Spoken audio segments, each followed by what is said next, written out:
Ben Lala. Hey, salut tout le monde, bienvenue à cet épisode de Ben Lala, Ose entreprendre. Ben Lala. Oui, j'ai ajouté le mot Ose entreprendre parce qu'aujourd'hui, on va parler avec une coprésidente d'honneur nationale. Ben Lala. Ben Lala. Donc, avant de passer à l'entrevue, salut Marc, comment ça va? Ah, salut Benoît, ça va super bien, toi? Oui, écoute, bienvenue encore à cet épisode. Merci pour ta précieuse collaboration en passant parce que tu nous amènes beaucoup de contenu. Ben, ça me fait plaisir. Puis surtout, quand je peux mettre en valeur un peu les entrepreneurs de chez nous, moi, ça me fait super plaisir. Là. Donc, dans cette édition du défi aux entreprendre, parce que dans le fond, on a lancé la 10e saison avec notre présidente d'honneur régionale, celle qui est notre porte-parole à nous autres, qui va être présente notamment au gala. Mais là, sur le plan national, pour ceux qui ne savent pas, dans le fond, Marc, si tu veux nous parler un peu de qu'est-ce que c'est le défi aux entreprendre national, là, parce que là, on parlait beaucoup du régional, mais dans le fond, c'est pas juste dans la région. Non, le défi aux entreprendre, c'est sûr, en partant, ça part de chacun des volets locaux. Donc, dans la région, il y a, si ma mémoire est bonne, c'est 8 ou 9 départements locaux, chaque chambre de service scolaire, chaque région administrative. Parce qu'on sait que ça touche pas juste le monde scolaire, ça touche aussi tout le côté création d'entreprise, réussiting, faire affaire ensemble. Puis, donc, chacun des lauréats locaux vient ensuite à la finale régionale, donc pour le Saguenay-Lac-Saint-Jean. Puis nos gagnants du Saguenay-Lac-Saint-Jean, on va se mesurer à toutes les autres régions du Québec, donc à la finale nationale qui aura lieu là, au début juin là, à Québec. OK. Donc là, c'est la personne qu'on a reçue, c'est une des co-porte-parole nationales, dans le fond, pour l'ensemble du Québec. Et c'est qui cette personne-là? Effectivement, c'est Rachel Séguin. Rachel, elle est copropriétaire de OMI, qui est une compagnie pharmaceutique. Vous allez voir, c'est vraiment une personne qui est intéressante à écouter, à parler avec.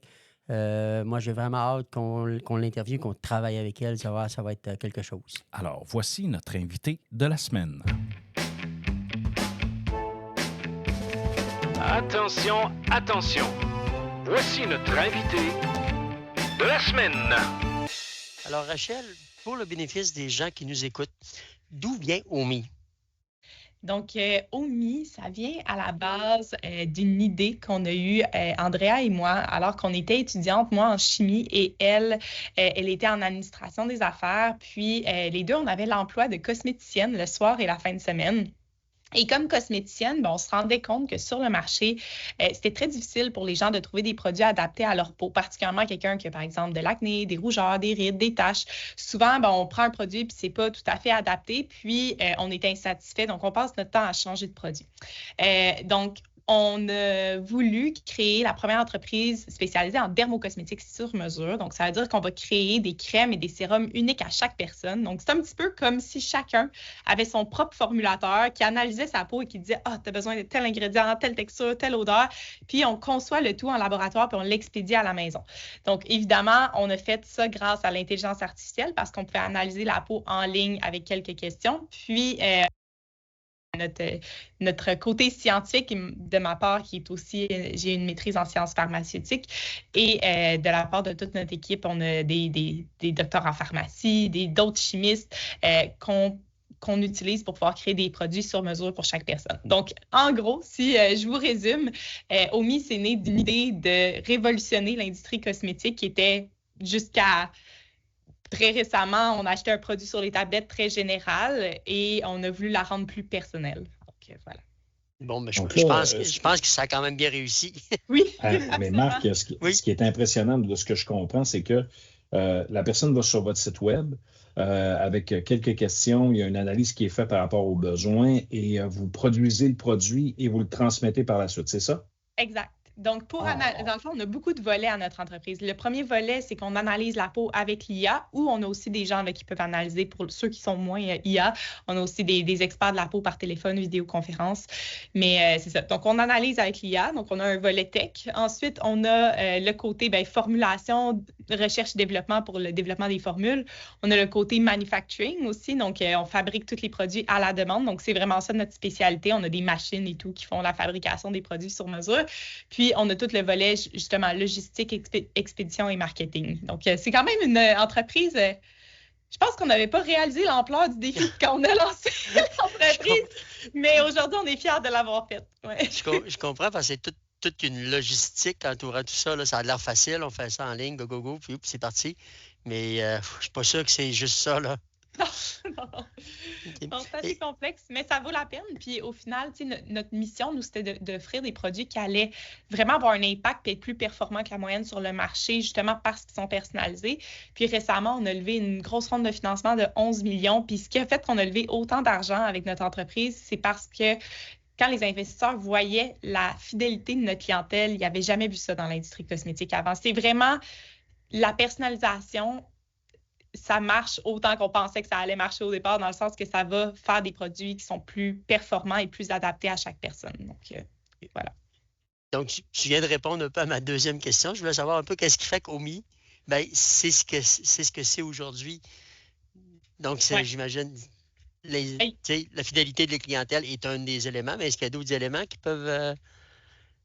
Oui, bien, la fidélité de la clientèle, oui. Je pense qu'un autre élément, j'ai toujours dit qu'un produit sur mesure, ça va avec un service sur mesure. Dans le sens que, supposons qu'un client achète un produit personnalisé Omi, puis pour une raison X, Y, Z, il n'aime pas l'odeur, il n'aime pas la texture, il ne voit pas assez de résultats. Bien, contrairement à ce que d'autres compagnies qui feraient, bien, ils feraient juste rembourser ou rien faire avec cette personne-là, bien, nous, on a ce qu'on appelle une politique de reformulation garantie qui fait qu'on peut contacter nos experts ou nous écrire, puis on va gratuitement reformuler le produit jusqu'à temps que la formule soit parfaite. Puis ça, tu sais, les gens se disent, ah, mais là, tu dois générer des pertes incroyables, mais c'est à cause qu'on est bon pour trouver la bonne formule à la base. Mais supposons que ça arrive, bien, là, on a vraiment un service d'accompagnement très, très poussé. Puis je trouve que ça, c'est quelque chose de très propre à Omi d'offrir un service aussi personnalisé que ses produits. Puis c'est quelque chose qui fait partie, selon moi, du succès de la marque parce que dès le départ, on a toujours été très à l'écoute de nos consommateurs puis on continue à l'être. Puis je pense que dans l'autre volet qui fait que c'est des facteurs de réussite de l'entreprise, je pense que dès le départ, on a une vision plus poussée de l'avenir dans la formulation de nos produits puis dans la conception de nos packaging.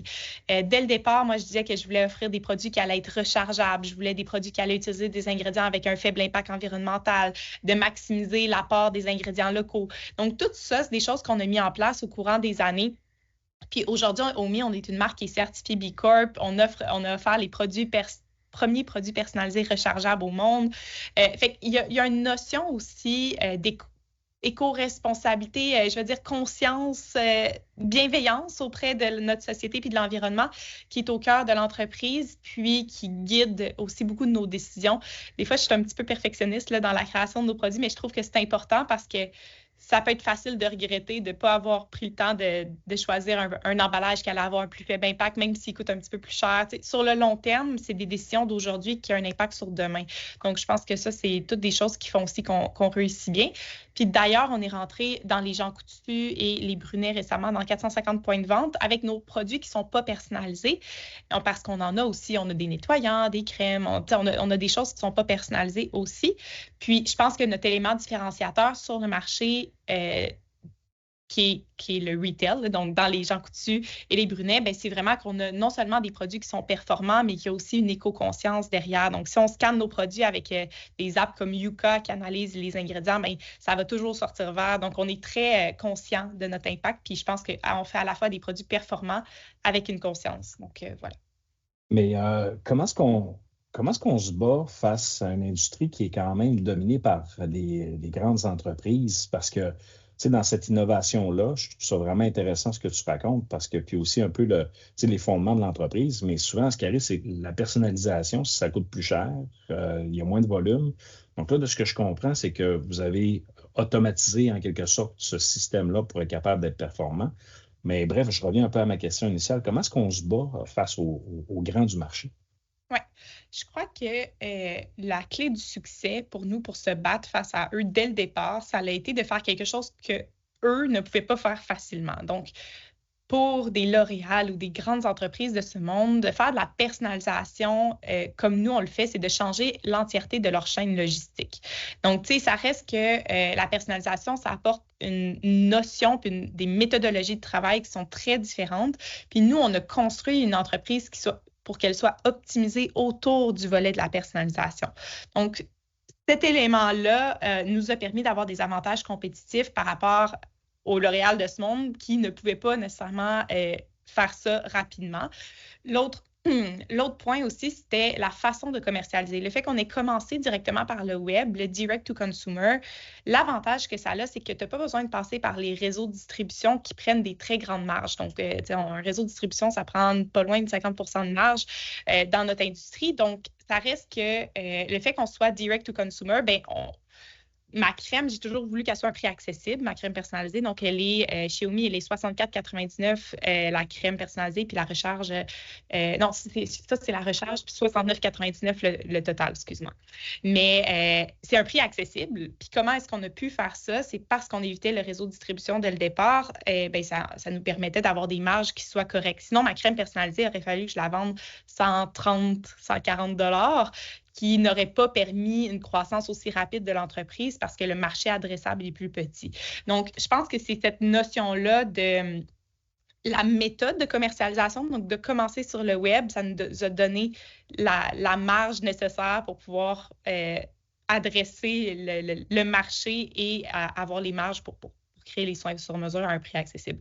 Donc, je pense que ça, c'est une bonne réflexion. Puis aujourd'hui, en étant dans les Jean Coutu, les Brunet, on a quand même réussi à atteindre un plus grand volume depuis le temps. On est rentré juste l'année dernière, donc c'est très récent. Donc, en ayant plus de volume, naturellement, on a plus de marge. Puis aussi, la personnalisation, elle reste toujours traitée sur le web. Donc, c'est sûr que les marges sont différentes aussi. Ce qui est intéressant là-dedans, c'est justement dans le processus de fidélisation de la clientèle, c'est que si vous étiez juste dans les réseaux de distribution traditionnels, vous n'auriez pas ce contact-là avec votre clientèle. Mais là, en les ayant, en personnalisant, là, à ce moment-là, ils sont obligés de revenir sur le web, de renouveler. Donc là, ça vous permet d'avoir du data. Donc, c'est un beau modèle à faire. Je trouve ça vraiment unique, sérieusement. Là. C'est wow. Merci. C'est gentil. Puis, tu sais, j'en ai pas parlé au départ dans l'histoire, mais je veux juste vous le dire parce que je sais que vous vous adressez aussi aux jeunes. Puis, moi, mon désir de me lancer en affaires, ça a commencé quand même très jeune. Là. À 8 ans, je faisais du parfum. À 16 ans, j'avais fait mon premier site web de cosmétiques dans un cadre scolaire. Puis, c'est une des raisons pourquoi, en ce moment, on parle un petit peu de l'entrepreneuriat. Là. Puis, je trouve que c'est tellement important de créer des passions chez les jeunes puis de les encourager à entreprendre parce que c'est ce qui a décidé mon avenir entrepreneurial. À 16 ans, j'avais visité mon premier laboratoire de cosmétiques, rencontré mon premier chimiste. Après ça, c'est ce qui a fait que j'ai étudié en chimie des cosmétiques. C'est ce qui a fait que j'ai étudié aussi en Europe, que j'ai été cosméticienne pendant toutes mes études. Je crois beaucoup au fait de créer des passions puis d'encourager les jeunes à entreprendre parce que ça fait naturellement des pas dans la direction. Fait que comme récemment, j'ai gagné le prix Forbes 30 Under 30. Je suis encore assez jeune malgré tout, mais c'est d'avoir fait ça en si peu de temps. Souvent, ça se fait en ayant des passions très, très fortes puis des gens qui nous inspirent puis de s'entourer. Donc, voilà, c'est pour ça aussi que je veux en parler le plus possible de l'histoire d'Omi. C'est bon. Sur le plan de votre développement au Québec, je pense que vous avez connu une belle expansion assez rapide. Et là, vous avez commencé à aborder, je dirais, l'international. Comment est-ce que vous voyez ça, entre autres, un peu l'arrivée de Trump et de certains problèmes à venir peut-être aux douanes américaines? Comment est-ce que vous abordez ça actuellement? Bien, tu sais, je pense que l'exportation reste toujours excellente pour une entreprise, que ce soit aux États-Unis ou ailleurs. Je veux dire, moi, je crois beaucoup en créer des entreprises ici qui vont faire grandir notre économie, notamment grâce à l'exportation. Bon, les défis pour une entreprise comme la nôtre, notamment, on a levé une grosse ronde de financement, c'est qu'avec les tarifs douaniers qui arrivent et tout ce qui va se passer, le dollar que tu as investi aux États-Unis, tu en as un petit peu moins pour ton argent, pour ton investissement, naturellement, avec ce qui va se passer.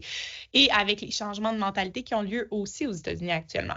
Donc, c'est sûr que sur le plan des investissements, on a décidé de se focusser beaucoup plus sur le Canada pour limiter les risques et les pertes financières qui peuvent être engendrées par justement des trop gros coûts d'acquisition dans le marché actuel. Mais on se permet aussi de regarder s'il n'y a pas d'autres pays qui pourraient être une bonne voie de croissance pour Omi.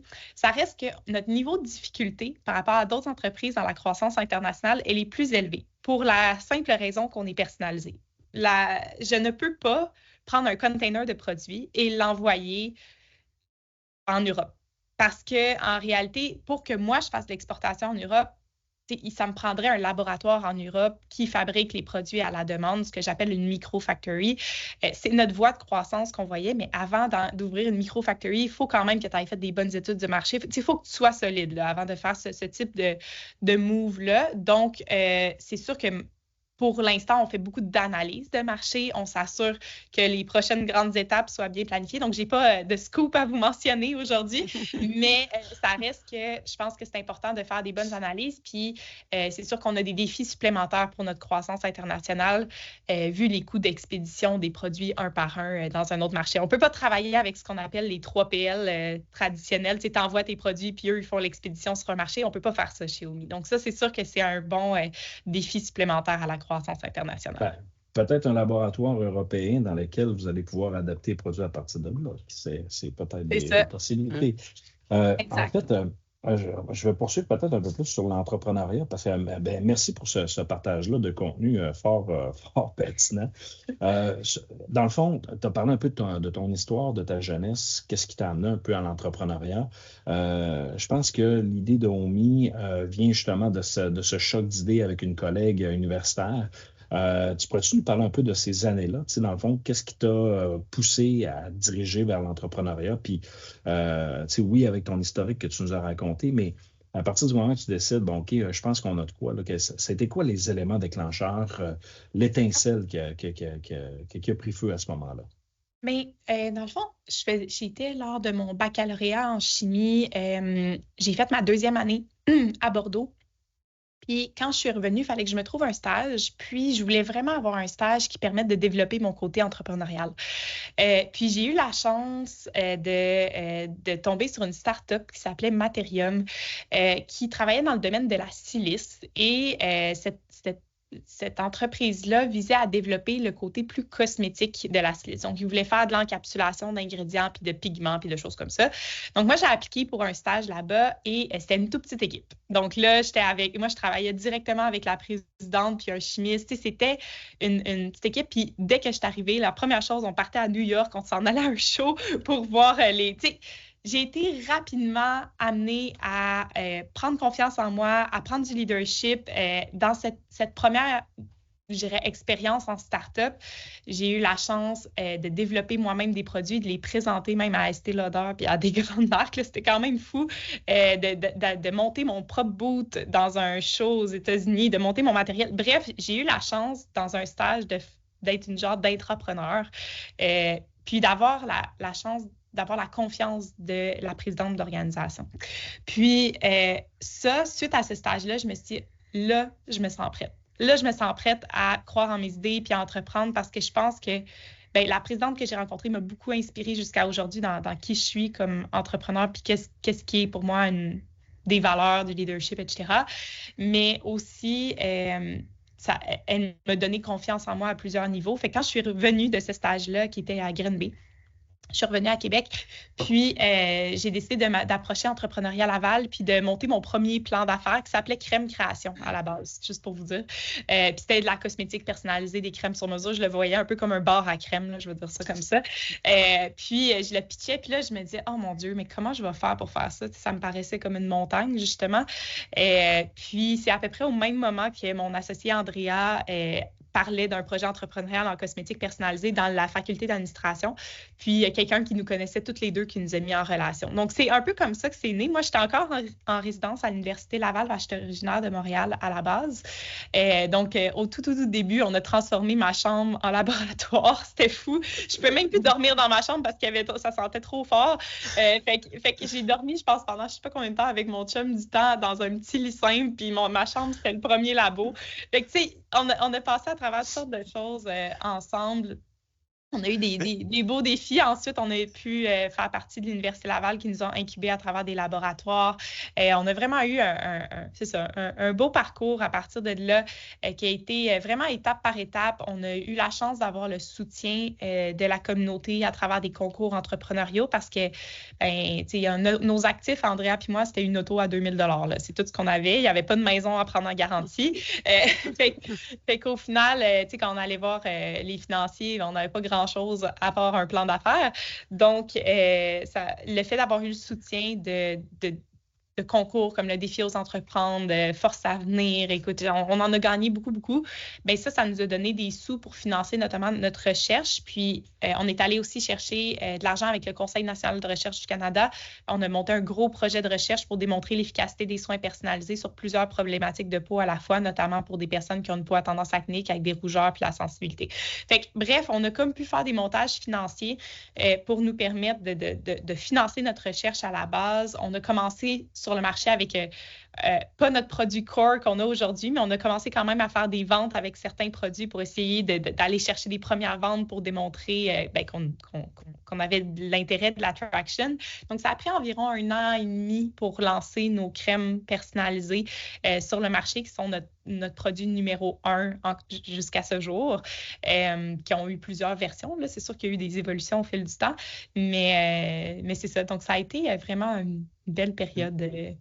Encore là, moi, je trouve ça hot parce que, tu sais, il y a comme le volet recherche qui vous a donné un levier intéressant pour la suite. Tu sais, c'est parce que souvent, à l'université, au niveau universitaire, 2e, 3e cycle, oui, tu as des bourses, oui, tu as accès à des fonds de recherche, mais souvent, ça va difficilement, je ne peux pas dire difficilement, mais des fois, penser à la commercialisation ou à l'entrepreneuriat à ces niveaux-là, c'est pas nécessairement évident. Puis c'est pas nécessairement souvent, comme tu dis, non, écoute, on a une belle possibilité. Là, je trouve ça vraiment. Wow. C'est ça. Puis souvent, d'amener, dans les recherches universitaires, on ne veut pas nécessairement les commercialiser. On veut faire progresser. Tandis que là, c'est comme un peu l'inverse. C'est ça qui t'a amené là, à dire, go, on a besoin de la recherche pour. Puis moi, je suis tellement... là, c'est mon côté entrepreneur qui parle, mais j'ai quand même fait une maîtrise en sciences pharmaceutiques, puis moi, j'ai décidé de la faire en collaboration avec une entreprise.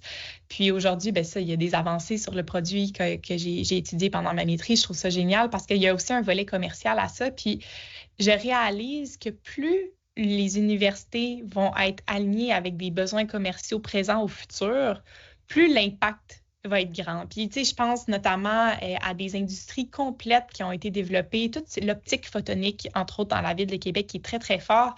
C'est parti à la base de quelqu'un qui avait étudié ailleurs, qui est revenu ici avec des connaissances, puis paf, s'est développé plein d'entreprises autour de ça, puis il y a beaucoup de brevets issus de l'université qui ont été commercialisés par la suite. Là, c'est mon côté plus politique qui parle, mais je pense que c'est tellement important pour les universités d'être au courant de nos forces en tant que nation, puis qu'est-ce qu'on peut apporter aussi de plus, quelles innovations de plus on peut apporter pour avoir un impact positif. Donc, faire de la recherche pour faire de la recherche, c'est bien, mais faire de la recherche qui permet par la suite de développer des nouvelles économies, des nouvelles entreprises, je pense que ça a tellement un grand potentiel. J'en vois plein là, des entreprises qui sont des spin-offs d'universités qui aujourd'hui emploient des dizaines et des dizaines de personnes. Donc, comme c'est non négligeable l'impact que peut avoir les universités sur la création d'entreprises. Donc, je voulais juste passer le petit mot. Ça m'amène à te poser la question, qu'est-ce qui t'a amené d'accepter avec justement ton associé d'être co-présidente d'honneur du défi aux entreprendre pour la 27e édition? Et on parle du national, on ne parle pas juste de la région du Saguenay-Lac-Saint-Jean, parce qu'on a présenté dans mon balado il y a quelques semaines avec Marc, justement la personne qui a décidé de dire, moi dans la région, je vais être notre porte-étendard. Donc là, vous autres, vous êtes les porte-parole nationale. Donc, qu'est-ce qui vous a amené à accepter de promouvoir l'activité en quelque sorte? À la base, OMI, la création d'OMI a bénéficié beaucoup du défi aux entreprendre à plusieurs niveaux. Puis, pour moi, c'est important de parler du défi aux entreprendre, de l'impact positif qu'il peut avoir. Nous, ça nous a permis de lever notre premier prêt. Bref, ça nous a mis en relation avec plein de gens. Donc, je trouve que le défi aux entreprendre a eu un impact incroyable sur OMI. Puis, je trouve que d'en parler encore plus, ça va donner la chance à peut-être d'autres entrepreneurs de pouvoir bénéficier de ce soutien-là. Mais ceci étant dit, je pense que le défi aux entreprendre, ça va plus loin que ça. On n'était pas dans le contexte socio-économique actuel quand j'ai accepté, mais je trouve que je suis encore plus contente d'avoir accepté aujourd'hui parce que je pense que l'entrepreneuriat n'aura jamais été aussi important pour les prochaines années à venir. Je pense qu'on a un besoin incroyable d'entrepreneurs qui sont capables d'innover dans des domaines d'expertise qu'on a ici, puis qui doivent oser entreprendre, qui doivent faire le saut. J'ai tellement d'amis qui m'ont déjà dit « Ah, je pense à me lancer en affaires, mais je ne sais pas quelle idée. » Je suis comme là, pour vrai, c'est le temps. Là. Comme lancez-vous, faites-vous confiance. Il pleut des idées. Là. Fait que je pense que le défi aux entreprendre cette année, je pense qu'il arrive encore plus à point pour comme donner le petit coup de pouce aux gens qui se posent des questions, qui ont le goût de se lancer en affaires, pour juste valider leur plan d'affaires, voir si leur idée est bonne, l'amener, la présenter face à des gens, parce que ça, c'est la première étape pour construire sa vision, mais c'est commencer à en parler, puis la confronter à des gens, puis que la personne gagne ou pas le défi. Quand tu gagnes, c'est le fun, tu reçois de l'argent, tu grandis ton réseau, etc. Mais même si tu ne gagnes pas, ce défi-là va t'apporter beaucoup d'informations sur ton modèle d'affaires, comment le peaufiner, un peu comme du coaching. Donc, il faut le voir plus qu'un concours, c'est aussi une communauté, c'est du soutien. Donc, je pense que c'est aussi pour cette raison-là que je voulais le promouvoir. Puis aussi pour le volet scolaire, pour moi, c'est encore plus important parce que je trouve que le volet scolaire, c'est nos entrepreneurs du futur. Donc, plus on va encourager les futurs entrepreneurs dans leurs projets, dans leur école, dans leur communauté, bien, plus tard, c'est dans notre société en entier qui vont avoir un impact, ces gens-là. Donc, pour toutes ces raisons-là, je trouve que c'était important de parler du défi aux entreprendre cette année. Marc, je te laisse le mot de la fin. Tu me laisses le mot de la fin? Ben oui. Avec plaisir. Ben, Rachel, merci beaucoup de ce partage. Puis tu as raison, pour tout ce qui est du volet scolaire, c'est tellement important. Tu sais, je me souviens plus exactement, mais au Québec, je pense que c'est 30, 35 ou 40 000 jeunes qui sont touchés par ça. Ici, au Saguenay-Lac-Saint-Jean, c'est 450 projets à chaque année qui passent, puis que les jeunes, ben, ils font des choses. Fait que merci infiniment, là. Puis je suis sûr qu'on va se croiser au mois de juin, là, au Gala à Québec. Absolument, puis sinon, j'adore aller au Saguenay. Fait que ça se peut qu'on se voit là-bas, on ne sait pas. C'est tellement une belle région entrepreneuriale, d'ailleurs. Là. Donc, écoute, voir là-bas. Si tu viens, fais-nous signe, puis on t'accueillera, on montrera le studio pour toi, puis on te recevra en vrai dans une entrevue différente qui parlera peut-être sur d'autres aspects de l'entrepreneuriat si ça te tente. Absolument. Puis d'ailleurs, avant qu'on se quitte, je pense que c'est jusqu'au 11 mars, c'est jusqu'au 11 mars prochain pour que les gens appliquent au défi aux entreprendre 11 mars 16h. Je pense que nous, on avait appliqué puis on était à comme 10 minutes avant la date limite. Le fait qu'il n'est jamais trop tard pour envoyer son modèle d'affaires et ces choses. Donc, n'hésitez pas à le faire. Ouais. Parfait. Merci beaucoup, Rachel. Merci. Rachel. Merci. Alors, c'est ce qui complète l'entrevue qu'on a fait. Marc, sérieusement, là, c'est quoi tes impressions sur cette entrevue qu'on vient de faire ensemble? Ben écoute, c'est une vraie entrepreneur. C'est une femme qui est passionnée, qui aime ce qu'il fait, en tout cas, ce qu'on ressent, là, c'est vraiment cette passion-là, ce désir d'aider les jeunes à partir en affaires puis de bien réussir avec tout qu'un parcours. Là. Oui, puis moi, je respecte beaucoup le fait qu'on part de la science. Tu sais, dans le fond, on valorise justement le fait de se former en quelque sorte parce que je pense que c'est deux étudiantes universitaires qui ont atteint des sommets quand même super intéressants. Et là, tu t'aperçois qu'ils s'attaquent à un marché. Dans le fond, eux, ils sont dans un marché de niche, mais ils s'attaquent à un marché où il y a des gros joueurs. Là. C'est ça, c'est des majeurs. Donc, je trouve ça vraiment inspirant, puis je leur souhaite vraiment bonne chance pour la suite parce que c'est plus que de la chance. Je leur souhaite vraiment du succès parce que je pense qu'ils le méritent. Ils ont une belle approche. C'est vraiment, moi, l'entrevue, c'est l'approche qu'ils ont pour percer le marché, pour rentrer. C'est génial, là. Puis écoute, on le sait, là, si elle revient dans la région, elle vient dans le balado, alors on va se reparler là-dessus. Ben, c'est parfait, on va l'inviter. C'est bon, je te remercie, Marc. Ben là. Alors, c'est ce qui complète cet épisode, dans le fond, dédié un peu à Ose Entreprendre. Merci d'avoir été là. Et bien sûr, je vous rappelle que vous pouvez nous suivre sur les réseaux sociaux, Balado, et bien sûr sur toutes les plateformes. Et oui, sur benlala.ca. Sur ce, il ne me reste qu'à vous dire ciao, ciao.